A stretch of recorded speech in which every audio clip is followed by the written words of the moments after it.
Was that something that you did intentionally as a step to prepare for this transition, was to build up your audience or shore up your network or anything like that? No, not intentionally. But again, like I think I was doing it subconsciously because I just knew this is an Mm, important thing and something that I wanted to do and it'll just make my life easier.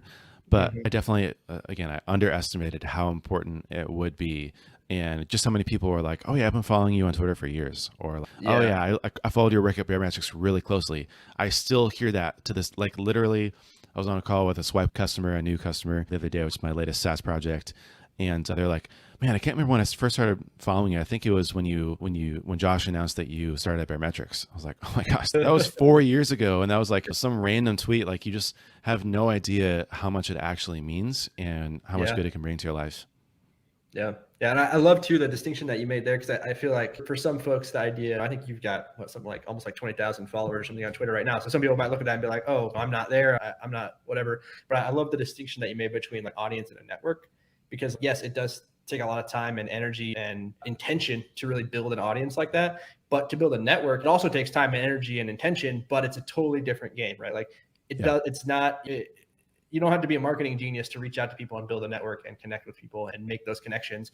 And so if you are somebody who doesn't have an audience, or you are starting from zero on the internet or whatever, like you can still again, de-risk by building the Yeah. network, even if it's in private. It doesn't have to be in public. I would even say that building a network is easier, far easier than building an Mm-hmm. audience, because it just comes down to, it's the whole idea of your luck surface area. And it's this kind of like diagram. I don't know if you've seen it before, but it's like the y-axis going vertical is doing great work. And then the x-axis is telling people about that great work. And so you can Oh tell yeah. people about that great work through your network, one-on-one. You can just basically show your clients or work you're doing pro bono or work you're doing even just as like a kind of creative project to build your portfolio. And as long as you're telling people about it, then you're building a network. A network is just like a one-to-one audience, right? Of course, that can translate into an audience just as well.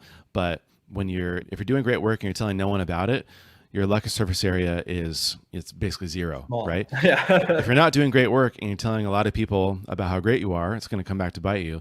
But if you're doing great work, just tell people about it, whether it's one-on-one or whether it's more publicly through an audience. But the key, right, that's how you build your luck surface area. That's how all these opportunities come to you, is if you are doing the work of telling people about what you're doing.